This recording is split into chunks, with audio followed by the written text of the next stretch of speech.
चलिए स्टार्ट करते हैं आज की क्लास। तो जैसा कि आप सभी को पता है कि आज लास्ट डे है of Durga Puja and I found something very interesting internet. Let this Durga Puja हम सभी को प्रे करनी चाहिए that no Kali should be given a fairness cream, no Saraswati should be asked to not to go to school, means every Saraswati should be allowed to go to school. No Lakshmi should be forced to beg in front of a temple or on a road. ठीक है। No Durga should be killed in the womb of her mother. ठीक। Empowerment of women should be done. ठीक। हम सभी को ये pray करनी चाहिए एंड वर्क करना चाहिए। ठीक है, स्टार्ट करते हैं आज की क्लास। तो हम लोग वैदिक एज पर थे और हम लोगों ने ऑलमोस्ट हाफ कंप्लीट कर लिया था वैदिक एज पर, और उसके आगे का हम लोग कंटिन्यू करते हैं। Then we will go towards the later Vedic age. ठीक है, and later on we will see the rise of janapadas and mahajanapadas and the history onwards. ठीक है, तो चलिए उसके अलावा मैं एक चीज़ और बताना चाहता हूँ कि जैसे आप लोगों को मैंने नोट्स जो लिखाए हैं वो बहुत शॉर्ट नोट्स लिखाए हैं। ठीक है, और वो शॉर्ट नोट्स केवल की पॉइंट्स हैं, जैसा कि मैंने लास्ट क्लास में भी रिपीट किया था। ठीक, और उसके अलावा एक दिक्कत ये आ रही थी कि सर डिक्टेट करते हैं देख करके, तो वो केवल की पॉइंट्स हैं जिन्हें रटना एक तरीके से इम्पॉसिबल जैसी चीज़ है। आप उस चीज़ को लर्न करके रट करके MCQs तो अटेंड कर सकते हैं, अटैम्प्ट कर सकते हैं, लेकिन अगर आपसे कहा कि आप सर उन्हें रट करके आइए 10 पॉइंट्स और 10 पॉइंट्स यहाँ करके बोर्ड पर उतार दीजिए, तो वो एक इनअप्रोप्रिएट चीज़ है ना, और फालतू में उसे रटने का कोई मतलब नहीं है। इसलिए ये मेरे हैंडमेड नोट्स हैं जिन्हें मैंने खुद से बनाया है, और ये for the purpose of prelim exam है। ठीक है, जैसे कि MCQ बेस ऑब्जेक्टिव बेस आपका एग्ज़ाम आता है तो उसके लिए। ठीक है, होप कोई डिससेटिस्फेक्शन नहीं होगा। ठीक है, स्टार्ट करते हैं। तो हम लोगों ने कहाँ तक का कर लिया था वैदिक एज में?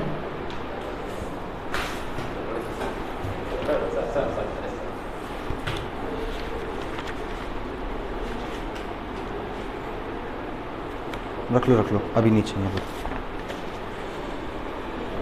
वैदिक एज में मैंने आप लोगों को ईगैलिटेरियन सोसाइटी के बारे में बता दिया था कि ये जो सोसाइटी थी ये इक्वालिटी की बात करती थी। वैदिक एज में सभी लोग इक्वल थे। ठीक है, और लेटर वैदिक एज में क्या देखने के लिए मिलता है? सोशल डिस्टिंक्शन देखने के लिए मिलता है, यानी कि सोसाइटी में लोग डिफ्रेंशिएट करने लगते हैं एक दूसरे से, यानी इक्वल स्टेटस, लोअर स्टेटस, उच्चतम वर्ग, निम्नतम वर्ग, इस तरीके की चीज़ें लेटर देखने को मिलती हैं।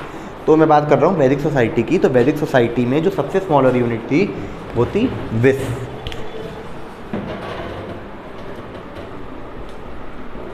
ठीक है, विस से जो बड़ी यूनिट थी वो थी गृह,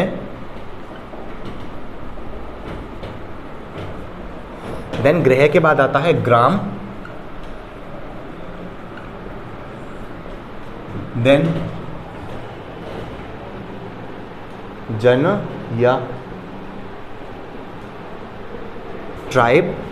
उसके बाद जो आता है ट्राइब का या जन का हेड वो कहलाता है राजन।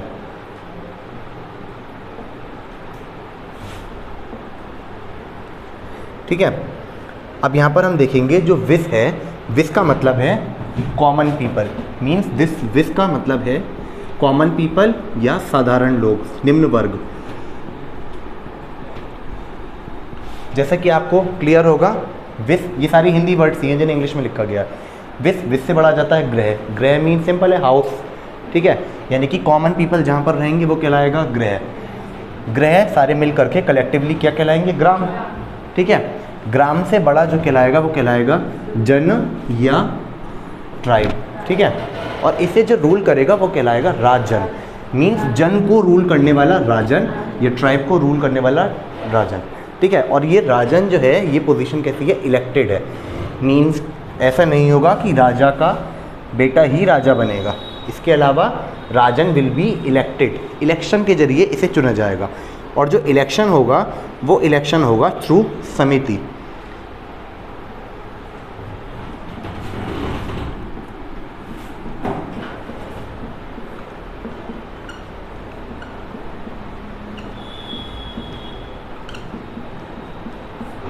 ठीक है, इलेक्शन थ्रू समिति विल बी हेल्ड। उसके अलावा एक चीज़ मैं और बताना चाहूँगा कि 3 तरीके की, जैसे मैंने आपको बताया समिति, ऐसे ही 3 चीज़ें आती हैं, सभा, विदत एंड समिति। ये तीनों क्या है? ये तीनों है असेंबलीज। हिंदी में भी लिख देता हूँ, सभा, विदत, समिति। जो सभा है, सभा is the group of common people.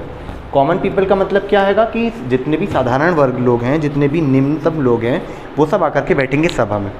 उसके अलावा जितने भी एल्डर्स हैं, एल्डर्स मतलब समाज के बड़े बड़े लोग, बड़े बुजुर्ग लोग, वो सब आकर के कहाँ बैठेंगे? सभा में।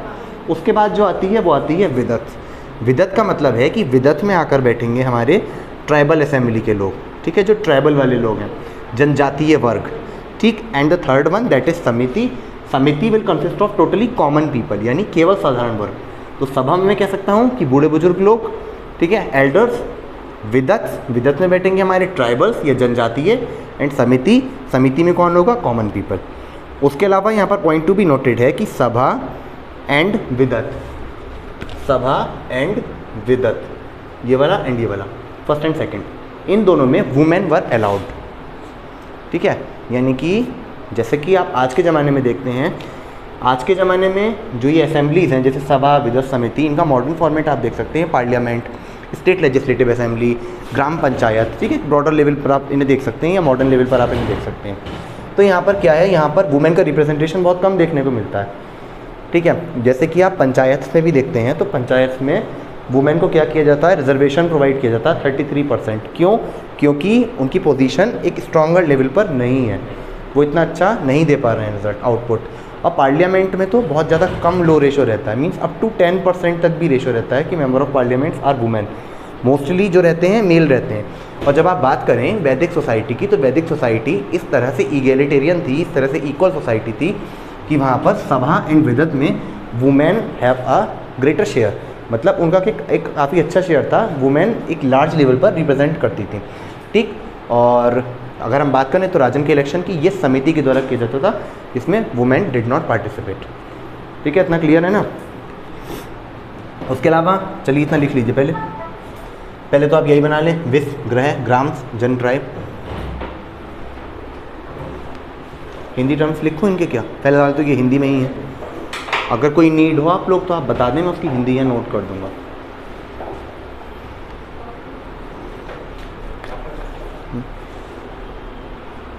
हाँ, तो देखिए जो सभा थी, सभा में जो मेंबर्स होंगे वो होंगे एल्डर्स या फिर एलिट्स, ठीक है, या फिर बुजुर्ग लोग, जो सोसाइटी के बड़े लोग होंगे वो इलेक्ट किए जाएंगे, वो रखे जाएंगे सभा या समिति में।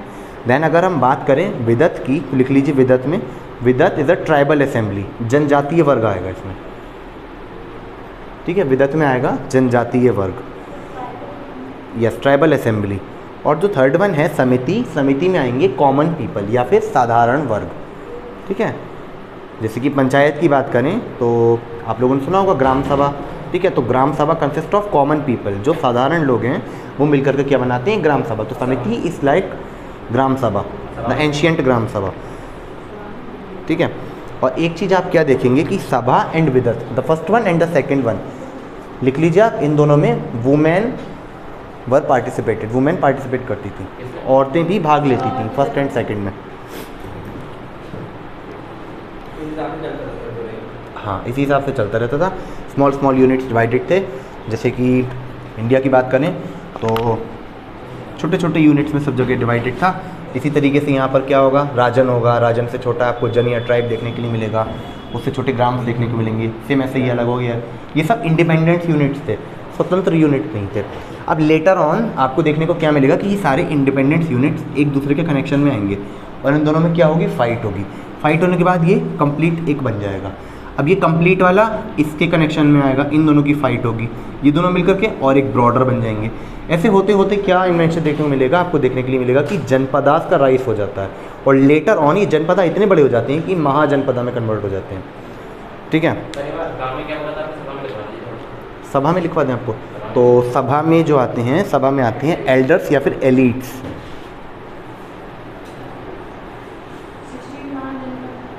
हाँ, वो लेटर ऑन आएगा, 16 महाजनपदास। हाँ, ये आते हैं आपकी सभा में। चलो, और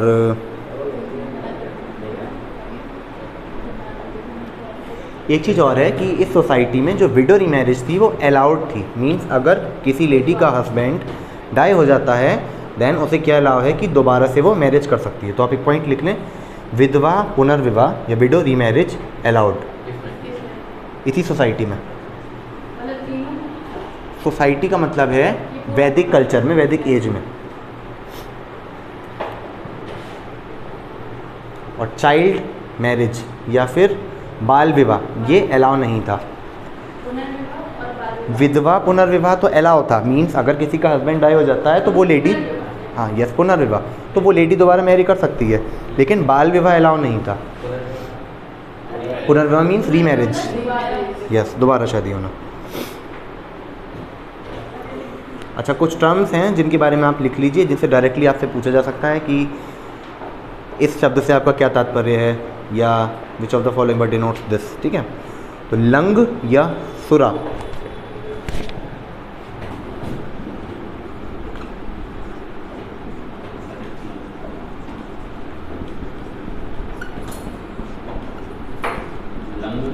या सुरा, इसका मतलब होता है प्लो, हल।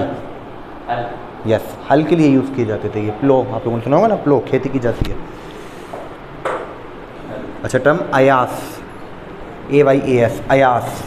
अयास टर्म जो है वो यूज़ किया जाता था कॉपर एंड ब्रॉन्ज के लिए।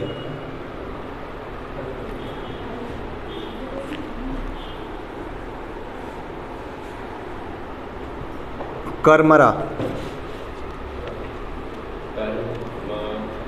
कर्मरा टर्म जो थी वो यूज़ की जाती थी फॉर स्मिथ, यानी बनाने वाले के लिए। जैसे कि अब मैं बात कहूँ कि कॉपर एंड ब्रॉन्ज का काम करने वाला है तो उसे हम कहेंगे अयास कर्मरा। सोने का काम करने वाला उसे हम कहेंगे स्वर्ण कर्मरा। ठीक है, तो कर्मरा मीन्स स्मिथ, जैसे गोल्ड स्मिथ, आयरन स्मिथ। ठीक है, द टर्म सीरी, SIRI, सीरी, सीरी यूज़ किया जाता था यार्न के लिए।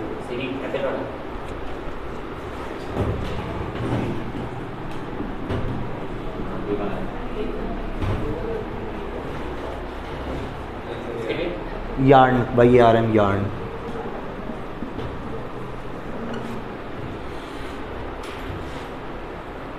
अच्छा, कारपेंटर जो होते हैं, लकड़ी का काम करने वाले, उनके लिए यूज़ किया जाता था तक्षण। कोई स्पेलिंग ना आए या कोई टर्मिनोलॉजी का मतलब ना आए तो आप बेझिझक पूछ लें, तक्षण। यस, तक्षण। कारपेंटर्स के लिए यूज़ किया जाता था तक्षण, यूज फॉर कारपेंटर्स।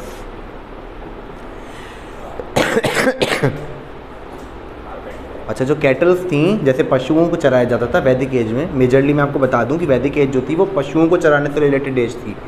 ये एक नगरीय व्यवस्था नहीं थी। अर्बन एडमिनिस्ट्रेशन यहाँ पर देखने को नहीं मिलेगा। अर्बन एडमिनिस्ट्रेशन में क्या होगा, ट्रेड स्पेशलाइजेशन होगा। एक बंदा क्या कर रहा है, खेती कर रहा है, दूसरा बंदा क्या कर रहा है, पॉट बना रहा है, तीसरा बंदा क्या कर रहा है, कपड़े बना रहा है। ठीक है, और कोई उनका ट्रेड कर रहा है, सर्विस सेक्टर दे रहा है, कोई बाल काट रहा है, कोई ज्वेलरी बना रहा है। ये अर्बन सिविलाइजेशन है। जो वैदिक कल्चर था, Vedic culture was not a urban civilization, it is a rural economy. ये कैसा था, ये था एक पास्टोरल इकोनॉमी, चारागाह इकोनॉमी थी, जहाँ पर मेजरली पशुओं को चराया जाता था। आपको यहाँ पर टर्म्स देखने के लिए मिलेंगी, गवेष्ठी, ठीक है, गौरक्षक, गौहंता, इस टाइप की। तो ये जो सारी चीज़ें ये दिखाती हैं कि गौ was the prime focus of society at that time, यानी गाय पर मेजर फोकस किया जाता था। उससे रिलेटेड एक टर्म है गोपा या गोपति। गोपा या गोपति यूज़ किया जाता था हेड ऑफ द कैटल के लिए। मीन्स जैसे कि मैं अगर गोपति हूँ तो मेरे पास 50 गायें हैं या 100 गायें हैं, मीन्स मैं गोपति हूँ इन 100 गायों का, गोपति या गोपा। ठीक है, हेड ऑफ द कैटल, पशुओं का स्वामी कहलाता है गोपा या गोपति। दिक्कत हो रही है आपको, कोई हो रही है?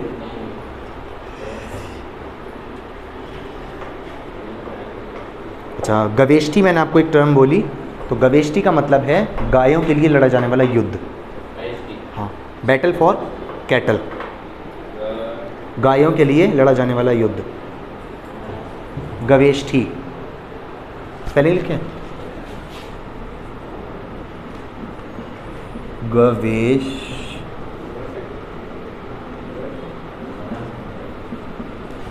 गवेष्ठी।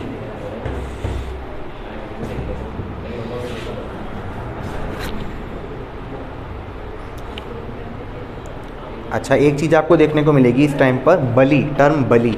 तो बली जो है टर्म यूज़ किया जाता है टैक्स के लिए, ठीक है। और लेटर ऑन आपको देखने को क्या मिलेगा कि ये बली बहुत ज़्यादा हार्ड होता चला जाएगा, बहुत स्ट्रांग होता चला जाएगा कि बली पे करनी ही करनी है। स्टार्टिंग में जो ये टैक्स था बली, ये था वॉलेंटियर, कंपलसरी नहीं था कि आपको, जैसे से करते हैं ना कि बली आपकी मर्ज़ी, आप देना चाहें बली या ना दें। जैसे लिटरल आप मीनिंग देखें बली का तो ये निकलता है कि आपकी इच्छा है, स्वेच्छा पर निर्भर करता है आप देना चाहें या ना दें। तो स्टार्टिंग में ये स्वेच्छा पर निर्भर करता था, वॉलेंटरी था। लेकिन लेटर ऑन क्या होगा कि bali was converted to a compulsory tax, कि आपको देनी ही देनी होगी बली, ठीक है। तो बली वॉलेंटरी टैक्स, समटाइम्स कंपलसरी, लिख लें आप। वॉलेंटरी टैक्स इच्छुक है, मतलब स्वेच्छा पर निर्भर करता है। यस, कंपलसरी नहीं है, later on it becomes compulsory. अब देखिए, जो एक ऑफिसर हुआ करता था, वो जो होल टेरिटरी को कंट्रोल करता था, वो कहलाता था Vajrapati. Vajrapati was the person who control whole of the territory. एक व्यक्ति जो कि सारे के सारे ज़मीन को या फिर पूरे रीजन को, क्षेत्र को कंट्रोल करता था, वो कहलाता था वज्रपति। यस, वज्रपति। नहीं, ऐसा तो नहीं है, मे बी, मैंने तो सुना नहीं ऐसा।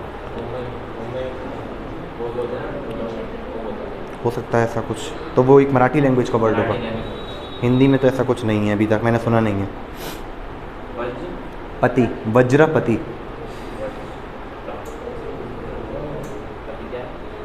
ये क्या है? ये ऑफिसर हु कंट्रोल टेरिटरी, यानी भूमि को या क्षेत्र को नियंत्रित करने वाला अधिकारी।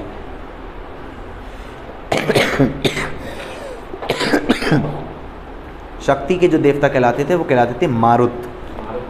लिखूं मारुत, मारुति वाला, हनुमान जी वाला मारुति जो है ना, आप वहाँ से ले लें मारुत। वहीं से आप हनुमान जी से कनेक्ट कर सकते हैं कि मारुति वो शक्ति के देवता कहलाते हैं ना। मारुत, ता से तबले वाला ता, ता Marut, T, not D, it's T, T for Tushar, MARUT लिखी है।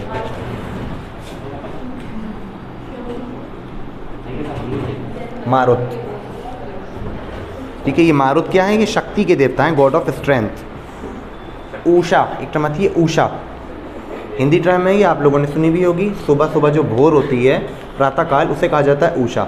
तो जो भोर की देवी होती थी, सुबह की देवी होती थी, goddess of dawn. Dawn, DAWN, don.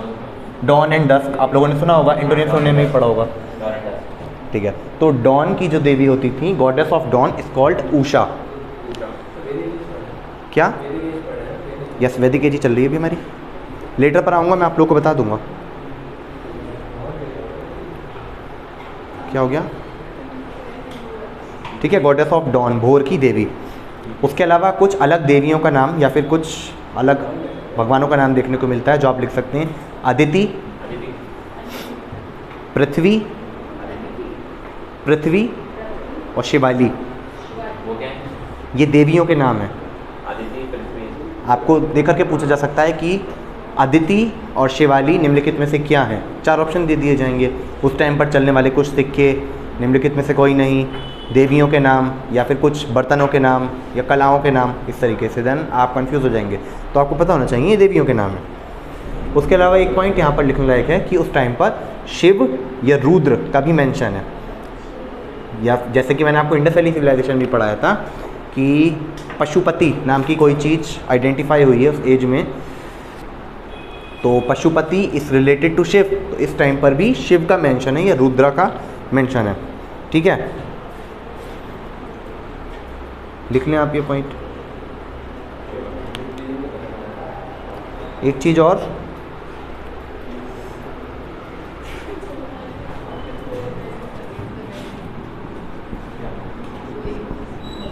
पानी या पानिस, ये टर्म जो यूज़ किया जाता था, ये किया जाता था फॉर ट्रेडर्स, व्यापारियों के लिए, ठीक है। यानी पानी कहा जाता है व्यापारियों को, जो उस टाइम पर ट्रेडर्स हुआ करते थे।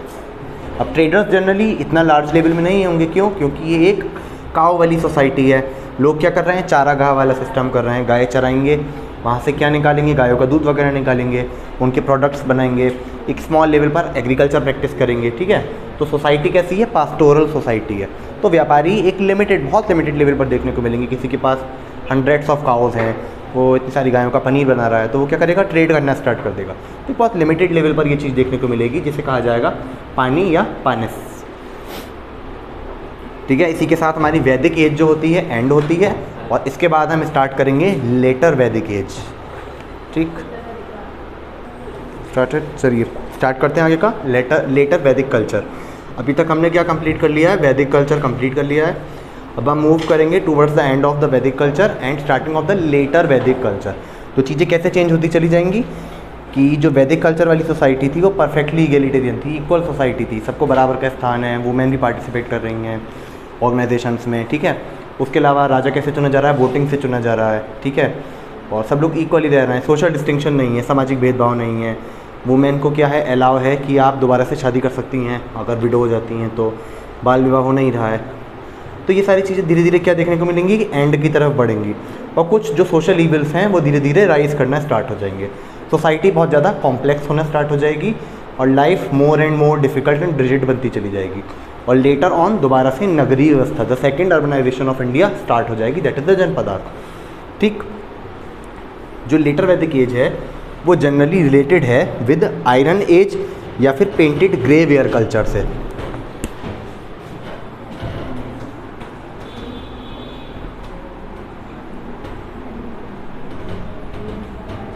अगर मैं आपसे कहूं कि वैदिक कल्चर, तो Vedic culture is associated with iron as,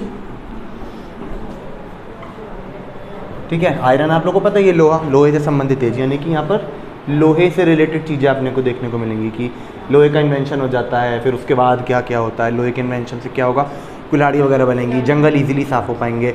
jungle easily साफ़ होने से क्या होगा कि लोग गंगा के मैदानों में और नदियों वाले क्षेत्रों में बसना शुरू हो जाएंगे। अब इन मैदानों में मिट्टी अच्छी है तो यहाँ पर क्या होगा, एग्रीकल्चर या खेती की प्रैक्टिस स्टार्ट हो जाएगी, ठीक है। कॉम्प्लेक्सिटीज़ बढ़ना चालू हो जाएंगी, जनसंख्या बढ़ना स्टार्ट हो जाएगी, ईजिली वाटर भी मिल रहा है आपको, टेम्परेचर यहाँ का सूटेबल है, खाने पीने को भी बढ़िया मिल रहा है आपका। नदियों से क्या होगा, आप ट्रेड कर पाएंगे ईजिली नाव में बैठ करके, ठीक है। तो सारी फैसिलिटीज़ मिलने की वजह से क्या होगा, कल्चर एक कॉम्प्लेक्स होता चला जाएगा, आयरन एज। या फिर उसके अलावा टर्म यहाँ पर यूज होती है पेंटेड ग्रे वेयर कल्चर।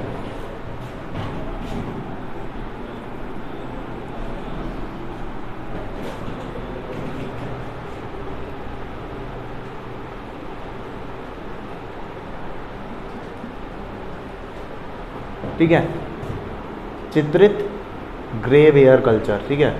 यानी कि जहाँ पर आपको ग्रे वेयर का नाम आए वहाँ पर आप समझ सकते हैं आयरन से, ठीक है। इसका मुझे लगता नहीं कि हिंदी टर्म बताने की ज़रूरत है, ग्रे वेयर, ठीक। और लेटर वैदिक एज में क्या होगा कि आर्या जो टर्म है उसका उद्गम होना स्टार्ट हो जाएगा, मीन्स आर्यंस यहाँ पर मेजॉरिटी में प्रिवेल करेंगी गंगा के मैदानों में, ठीक। तो लिख लीजिए आप लोग, एक तो ये लिख लें लेटर वैदिक कल्चर, ये आयरन एज कहलाती है या फिर पेंटेड ग्रे वेयर कल्चर कहलाता है।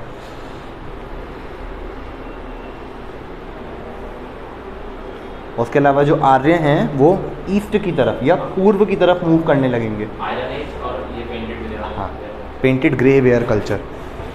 इसमें इंक नहीं है,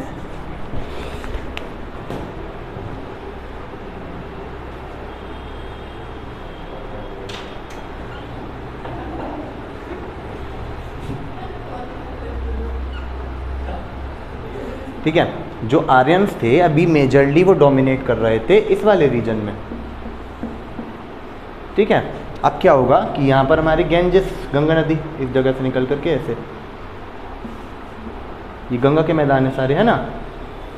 तो आर्यंस क्या करेंगे, यहाँ से ईस्ट वर्ल्ड, ठीक, पूर्व की तरफ मूव करना स्टार्ट कर देंगे। यहाँ पर इस वाले रीजन में आर्यंस डोमिनेट करने लगेंगे।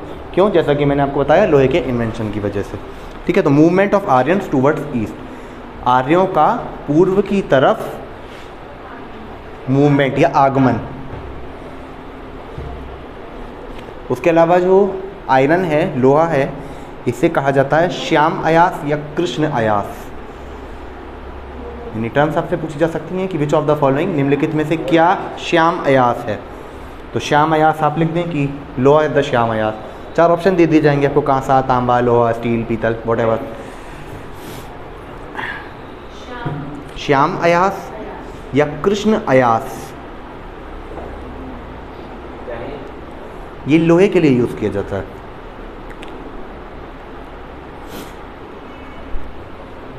अच्छा, मैंने आप लोगों को ये चीज़ क्लियर कर दी थी कि व्हाट इज़ अ ज़ीरो, और ज़ीरो के पहले क्या पड़ता है, ज़ीरो के बाद में क्या पड़ता है, BC, BCE, AD, ठीक है, ये सब चीज़ मैंने आपको बता दी थी एंड होप ये क्लियर होंगी, ठीक, कोई डाउट नहीं होगा। तो जैसे मैंने अभी आप लोगों को बताया था जनपदार्थ एंड महाजनपदार्थ, तो ये टर्म सबसे पहले जो देखने को मिलती है वो ईसा से 800 वर्ष पूर्व, ज़ीरो इज़ ईसा एंड ईसा से 800 वर्ष पूर्व, यानी मॉडर्न टाइमलाइन ज़ीरो से जो स्टार्ट हुई है उसे 800 ईयर्स बिफोर क्रिस्ट, ठीक है, बिफोर कॉमन एरा क्या मिलती है, देखने को मिलती है जनपदार्थ एंड महाजनपदार्थ। इससे पहले यानी कि कोई उल्लेख नहीं था जनपदों का और महाजनपदों का, ठीक है।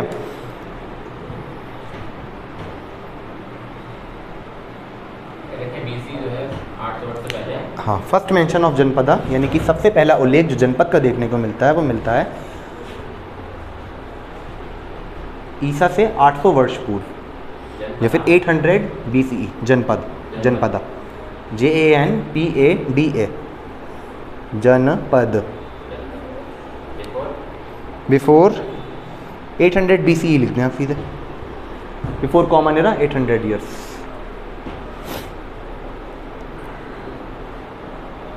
अच्छा, एक चीज़ मैंने आपको जो बताई थी सभा, समिति एंड विदत, ठीक है, विदत कौन सी थी, ट्राइबल वाली असेंबली थी। अब आप सोसाइटी को जैसे चेंज देखेंगे तो क्या होगा, ट्राइब्स धीरे धीरे डिसअपेयर होना स्टार्ट हो जाएंगी, या फिर जो मेजर रीजन है, डिस्ट्रिक्ट वाला रीजन है, जनपद वाला रीजन है, गांव वाला रीजन है, उससे बाहर की तरफ शिफ्ट होना हो जाएंगी स्टार्ट। और देखते ही देखते क्या होगा, ये ट्राइब या जनजाति जो है वो मुख्य समाज से अपना जो रिलेशन है वो लॉस्ट कर देंगी, ठीक है, कोई रिलेशन बचेगा नहीं समाज से। तो क्या होगा कि देखते ही देखते जो उनकी ऑर्गेनाइजेशन थी दैट इज़ विदत थी ना, तो विदत क्या होगी, अपना अपीयरेंस लॉस्ट कर देगी। यानी कि हम लिख सकते हैं कि सभा एंड समिति कंटिन्यूड, सभा और समिति जारी रहे, और विदत क्या हो गई, डिसअपियर या गायब हो गई। क्यों हो गई उसका मैंने आपको रीज़न बता दिया, प्रैक्टिकल रीज़न।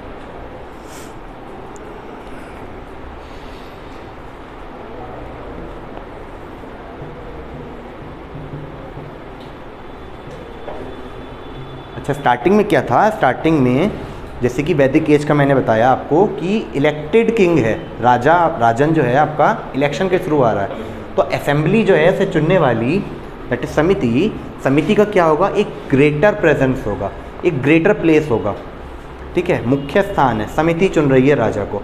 लेटर ऑन क्या होगा, ये पोजीशन हेरिडिटरी हो गई, हेरिडिटरी मीन्स वंशानुगत, राजा का बेटा विल बिकम राजा, तो समिति अपना प्रेजेंस या प्लेस जो है लूज कर देगी, और क्या होगा कि king have a lower position than assembly, या फिर मैं अदर वर्ड्स में कह सकता हूँ कि राजा जो है स्ट्रांग हो गया इस समिति के मुकाबले।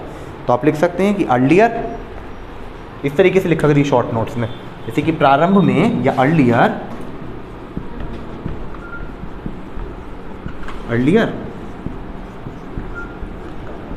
Assembly have a greater presence than king, later king is greater than assembly. हो गया।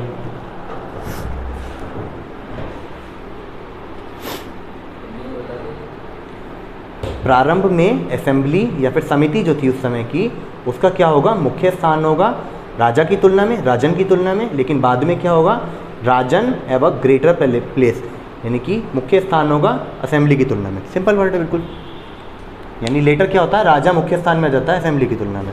स्टार्टिंग में असेंबली ज़्यादा पावर में थी और बाद में राजा ज़्यादा पावर में जाता है। ऐसा कुछ कॉम्प्लिकेटेड है नहीं इसमें।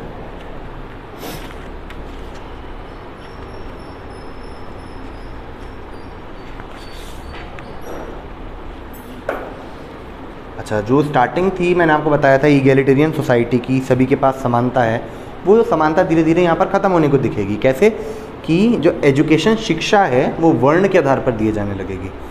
ब्राह्मण उपनयन संस्कार करेंगे। Do you know what is उपनयन संस्कार? व्हाट बताते हैं लेटर। उपनयन, द्विज, ये टर्म्स आएंगी आगे, मैं एक्सप्लेन करूँगा। अभी के लिए आप इतना समझें कि जो शिक्षा थी वो वर्ण के आधार पर दी जाने लगी। शिक्षा वर्ण आधारित हो गई। Education on the basis of वर्ण, लिख लें। शिक्षा वर्ण के आधार पर दी जाने लगी।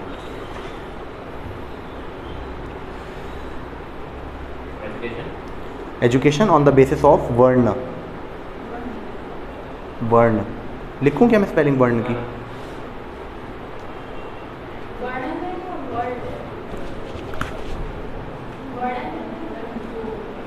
वर्ण।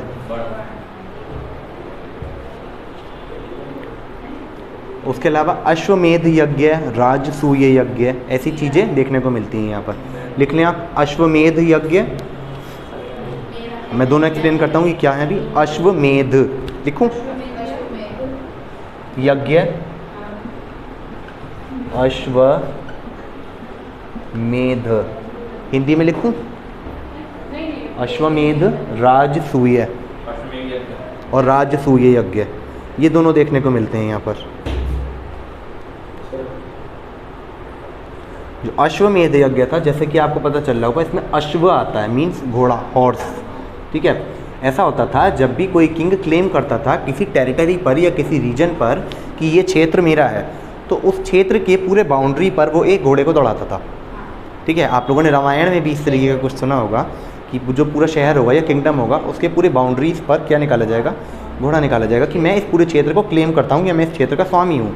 ठीक है, वो घोड़ा जहाँ जहाँ से होकर के जाएगा वो सारा क्षेत्र जो है राजा का कहलाएगा, वो दौड़ता रहेगा कंटिन्यूसली। और अगर किसी दूसरे राजा को उस चीज़ से दिक्कत है तो वो क्या करेगा? उस घोड़े को रोक लेगा।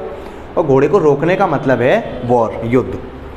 ठीक, फॉर एग्जाम्पल किसी राजा ने क्लेम किया ये वाला रीजन, तो वो क्या करेगा? घोड़े को यहाँ से दौड़ाना स्टार्ट करेगा। यहाँ तक दौड़ते हुए आया घोड़ा, एक जगह पर पहुँचता है, यहाँ घोड़े को पकड़ लिया इस राजा ने। वो कहता है कि ये टेरिटरी मैं क्लेम करता हूँ। अब ये कैसी हो गई? ये टेरिटरी हो गई डिस्प्यूटेड। इस पर ये वाला राजा और ये वाला राजा दोनों लड़ाई करेंगे। ये जीत जाता है तो इस टेरिटरी को भी क्लेम कर लेगा, और अगर ये जीत जाता है तो ये होल टेरिटरी को क्लेम कर लेगा। तो ये कहलाता था अश्वमेध यज्ञ। सिंपली राजा क्या करेगा? घोड़े को पूरे बॉर्डर पर दौड़ाएगा और कहेगा ये मेरा रीजन है, मेरा क्षेत्र है। ठीक है। राजसूय यज्ञ, राजसूय यज्ञ इज लाइक अ हवन प्रैक्टिस, यानी कि राजा क्या करेगा? हवन करेगा, उसमें आहुति देगा, देवताओं को प्रसन्न करेगा और कुछ स्पेशल पावर्स गेन कर लेगा, कुछ दैवीय शक्तियाँ प्राप्त कर लेगा। ये कहलाता है राजसूय यज्ञ। और जनरली ये कब किया जाता था? जब राजा सिंहासन पर बैठता था। ठीक है, लिख लें छोटा छोटा आप लोग चाहें इसके बारे में। राजसूय यज्ञ एंड अश्वमेध यज्ञ। लिखाऊं मैं कुछ अलग से? लिखाऊं?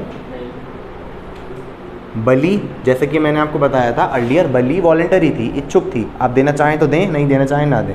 लेटर ऑन क्या हो जाता है? This bali becomes compulsory, you will have to pay, आपको पे करना ही पड़ेगा। अच्छा, बलि सिस्टम कंपलसरी लिखो, अश्वमेध में लिखना है। तो अश्वमेध घोड़े भागते थे। अश्वमेध नीचे बना करके लिख लो ऐसे नोट। अश्वमेध में king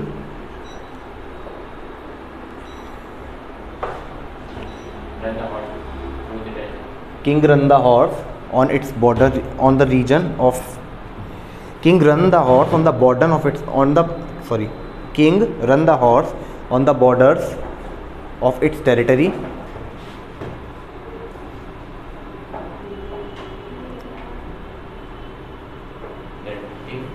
he is supposed to claim whole of the territory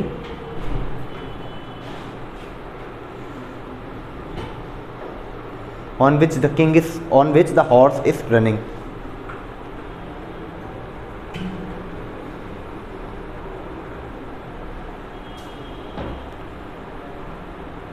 If any person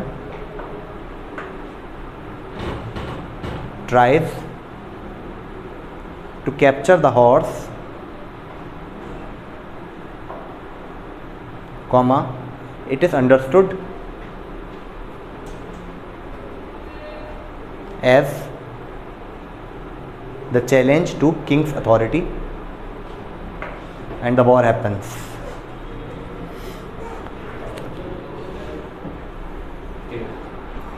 उसके अलावा लिख लें एक पॉइंट, वर्ण सिस्टम कैसा हो गया है? बहुत ज़्यादा कॉम्प्लेक्स हो गया। वर्ण सिस्टम कॉम्प्लेक्स होता चला जाएगा, यानी कि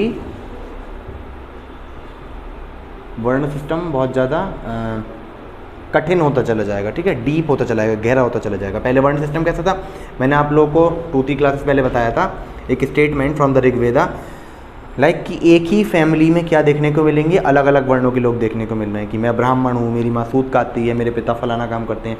तो एक ही फैमिली में कैसे देखने को मिल रहा है आपको, 3 तरीके के 4 तरीके के वर्ण देखने को मिल रहे हैं। यानी कर्म के आधार पर वर्ण निर्भर हो रहा था पहले, अब क्या है, जन्म के आधार पर वर्ण निर्भर होगा। यानी जन्म के आधार पर आपको चुनना पड़ेगा कि आप ब्राह्मण बनेंगे या आप क्षत्रिय बनेंगे या वैश्य या शूद्र, ठीक है। तो वर्ण सिस्टम मोर रिजिड होता चला गया, कॉम्प्लेक्स होता चला गया, कठिन होता चला गया। और क्षत्रिय जो वर्ग था उसने क्या किया, ब्राह्मण सुप्रीमेसी को, जो ब्राह्मण वर्ग था उसे चैलेंज करना स्टार्ट कर दिया, ठीक है। चैलेंज किस तरह से स्टार्ट करना कर दिया, अर्लियर ब्राह्मण्स क्या कर रहे थे, ब्राह्मण्स कह रहे थे हम एजुकेशन प्रोवाइड कराएंगे, हम राजसूय यज्ञ करेंगे, सब कुछ हम करेंगे और किंग को हमारे हिसाब से चलना पड़ेगा।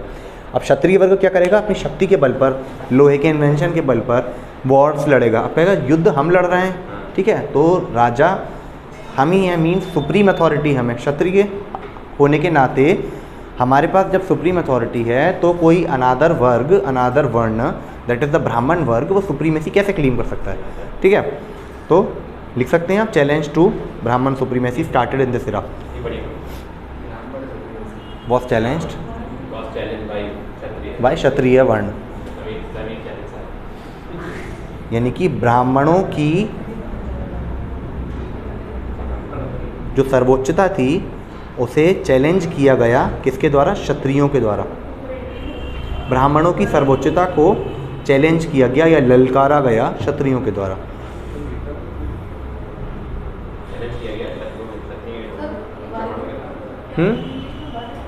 वर्ण, वर्ग इज अ क्लास,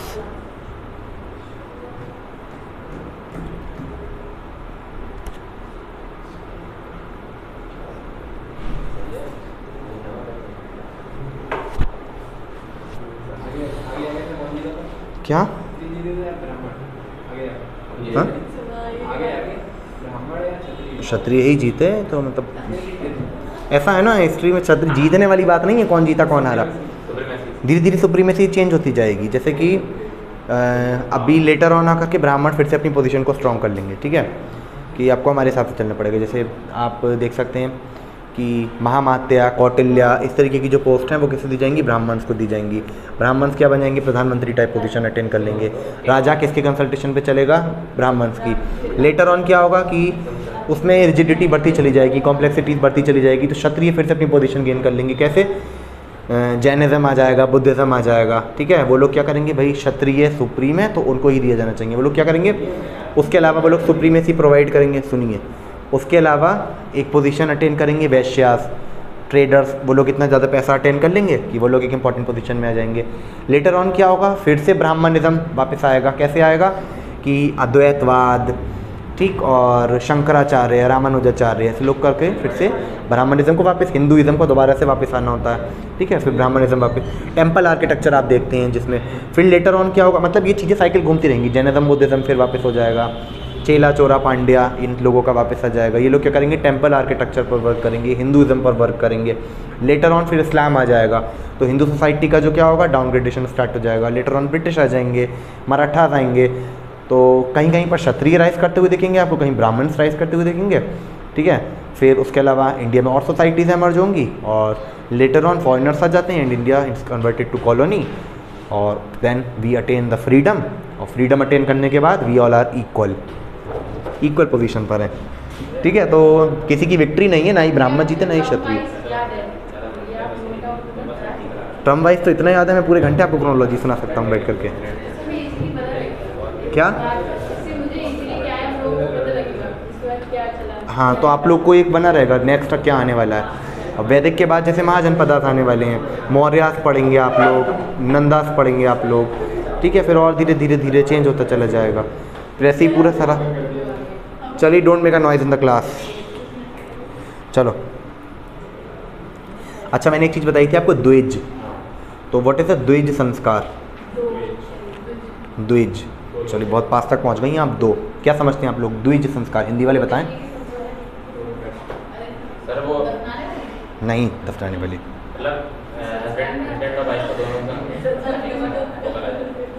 जानते हैं आप लोग द्विज संस्कार क्या है? ब्राह्मण श्लोक बताएं भाई, ब्राह्मण श्लोक बताएं बहुत है द्विज संस्कार। 2 पैर छू रहे हैं इसलिए द्विज, और कोई लंगड़ा है तो उसका द्विज नहीं हो सकता। व्हाट इज उपनयन संस्कार? यस यस, बाल छूने वाले नहीं, बाल आने वाले। तो द्विज संस्कार का मतलब हैगा जनेऊ संस्कार। यस, जनेऊ पहनाया जाता था। जनेऊ पहनाने का मतलब है कि एक तरीके से दोबारा से लाइफ प्रोवाइड कर दी। एक तो इंसान का जन्म हुआ, उसके अलावा जो द्विज संस्कार होगा उसका मतलब है कि जनेऊ जब धारण करवाया गया तो इंसान ने दोबारा से लाइफ अटेन कर ली, एक तरीके से दोबारा से बर्थ हुआ। ठीक है, तो द्विज संस्कार आप देख सकते हैं जनेऊ संस्कार, एंड उपनयन इस लाइक का मुंडन संस्कार। तो ये चीज़ें भी यहाँ पर कहने का मतलब ये है कि ऐसी कॉम्प्लेक्सिटीज इस एज तक आते आते स्टार्ट हो गई। हालांकि आपसे पूछा नहीं जाएगा कि द्विज संस्कार से आप क्या समझते हैं या उपनयन संस्कार से आप क्या समझते हैं। द्विज या उपनयन जैसी जो कॉम्प्लेक्सिटीज़ हैं, जो रिजिड परफॉर्मेंस हैं, प्रैक्टिसेस हैं, वो इस एज तक स्टार्ट हो जाती हैं। बताने का मतलब ये है। अच्छा, एक चीज़ आप यहाँ पर लिख लें जिससे क्वेश्चन ही पूछा जा सकता है। गोत्र लेटर वैदिक एज में स्टार्ट हो जाता है, गोत्र एंड द्विज।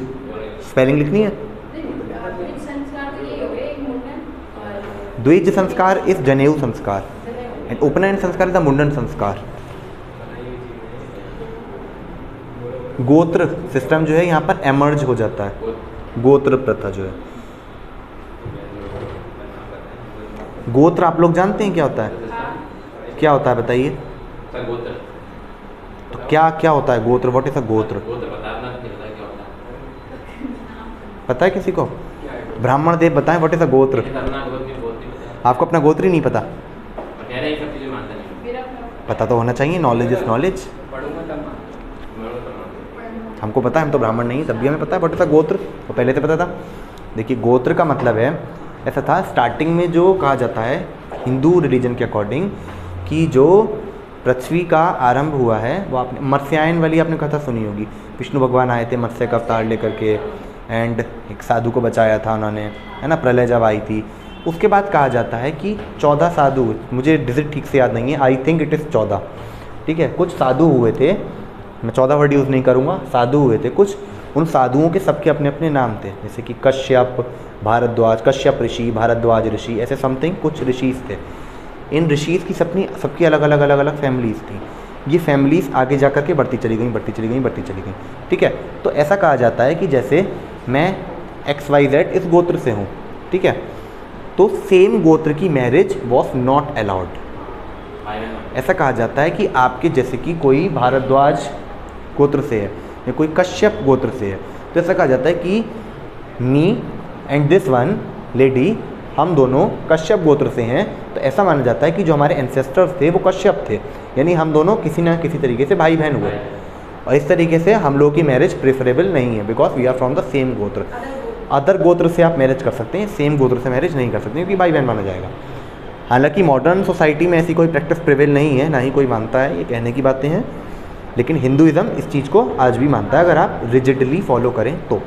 ठीक है, तो गोत्र इस टाइम पर एमर्ज हो जाता है, और गोत्र का मतलब माना जाता था कि एक ही पूर्वज से आप उद्गमित हैं, या फिर person from the common ancestors. लिखना चाहें आप लिख लें, एक ही पूर्वज के बच्चे। और जो गोत्र का लिटरल मीनिंग होता था, शाब्दिक अर्थ होता था, वो होता था काउ पेन, यानी कि गाय जो होती थी, जैसे आप आज भी डेयरी में देखते होंगे, तो गाय क्या करती हैं, एक पार्टिकुलर बर्तन में से एक पार्टिकुलर वो बना होता है ईंटों का, हौंदिया जिसे कहा जाता है, उस हौंदिया में से गाय खाती हैं। ठीक है, तो उसे कहा जाता है काउ पेन, उसे गोत्र कहा जाता था। यानी कि गोत्र का लिटरल मीनिंग है गाय की हौंदिया या काउ पेन, लिटरल मीनिंग अगर पूछा जाए तो।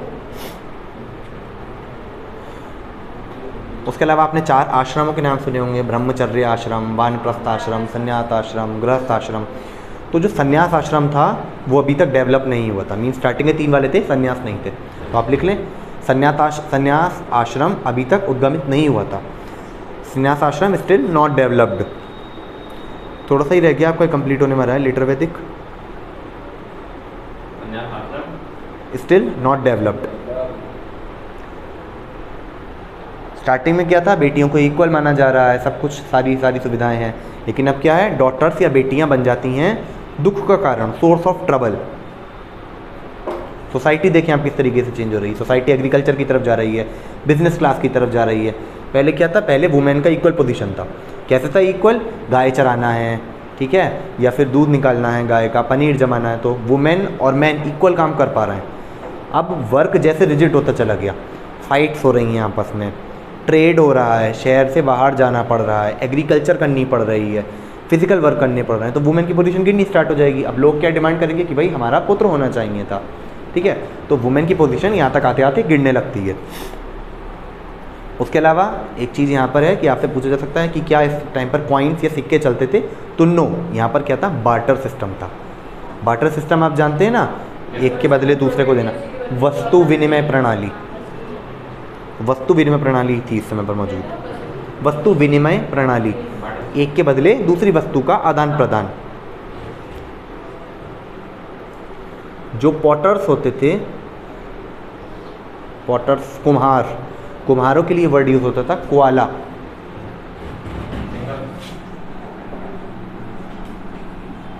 कुआला,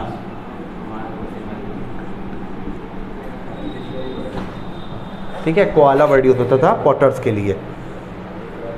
वूल या ऊन, ऊन के लिए वर्ड यूज होता था उर्ण सूत्रा।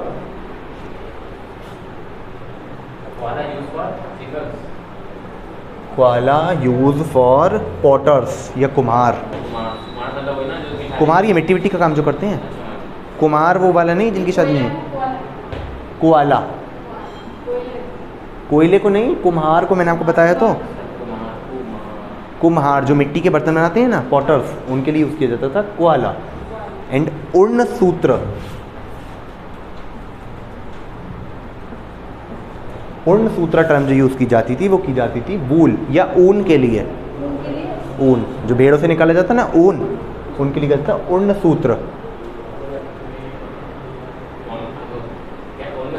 उर्ण सूत्र तो मतलब है ऊन या वूल, भेड़ों की ऊन होती है ना, वो यहाँ से नहीं आई, इसे उर्ण सूत्र कहा जाता था।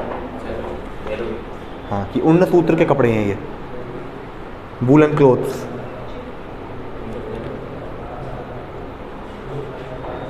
उपनिषद का मतलब होता था टू सिट नियर बाय, यानी पास में बैठ करके शिक्षा ग्रहण करना।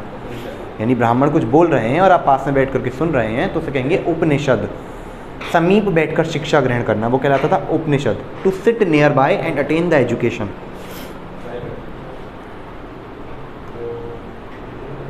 और उपनिषद की वजह से क्या अराइज होता है, अराइज होता है Vedanta. Yes, last of the वैदिक एज। कैसे कि अब आप सुन रहे हैं, एक दूसरे के पास पहुंचेगा, दूसरे से तीसरे के पास पहुंचेगा, तो ये जो मॉडर्न फॉर्म ऑफ वेदास है ये कहलाता है Vedanta, modern form of Vedas, आधुनिक स्वरूप वेदों का, ठीक है। और ये वैदिक टेक्स्ट का लास्ट थिंग है। लिख लें आप, वेदांता, वेदों का अंतिम चरण। हाँ जी, कुछ पूछ रहे थे? किसका? हाँ हाँ हाँ, वेदांता, हाँ, उपनिषद टू सिट नियर बाय।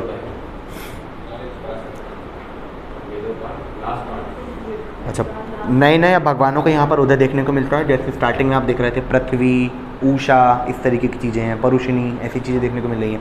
अब नए भगवान यहाँ पर कॉम्प्लिकेटेड वाले भगवान आ जाते हैं।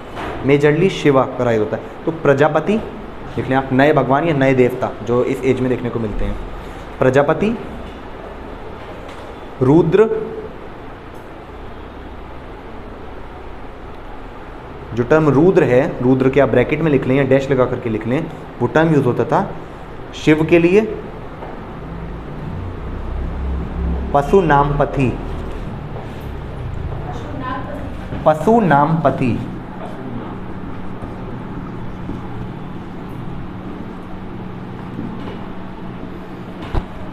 पशु नाम पति, ठीक है, ये टर्म यूज होती थी शिव के लिए। उसके अलावा सर्व,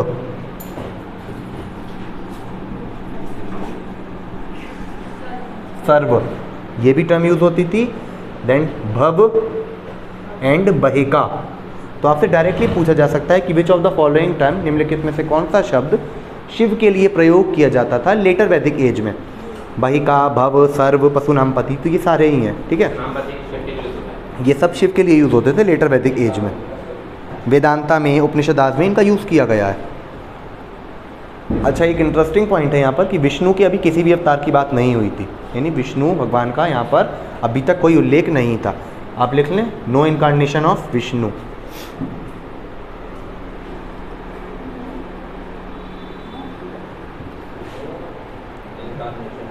विष्णु का भगवान का कोई अवतार अभी तक उल्लिखित नहीं है।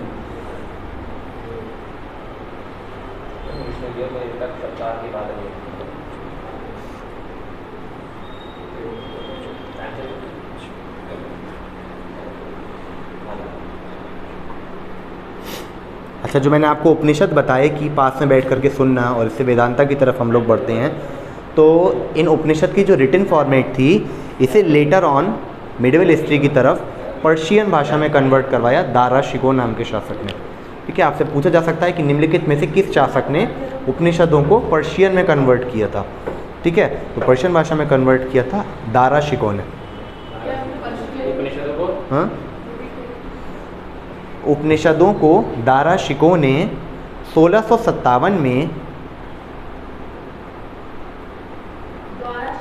दारा शिको नाम के शासक ने, दारा शिको 1657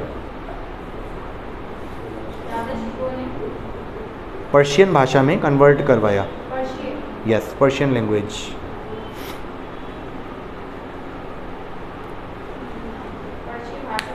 कन्वर्ट किया या अनुवादित करवाया।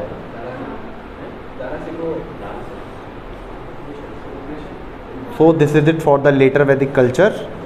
कल हम लोग स्टार्ट करेंगे। अच्छा, मैं इसके बाद जो है मूव करने वाला था लेटर वैदिक एज, तो हमारा ऑलमोस्ट डन हो गया। ठीक है, इसके बाद मैं मूव करने वाला था towards the janapadas and mahajanapadas.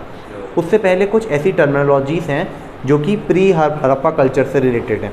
जैसे कि डायरेक्टली मैंने आप लोगों को पढ़ाया था लिथिक कल्चर। लिथिक कल्चर के बाद मैंने आप लोगों को बता दिया था about the Harappa civilisation, Indus valley civilisation.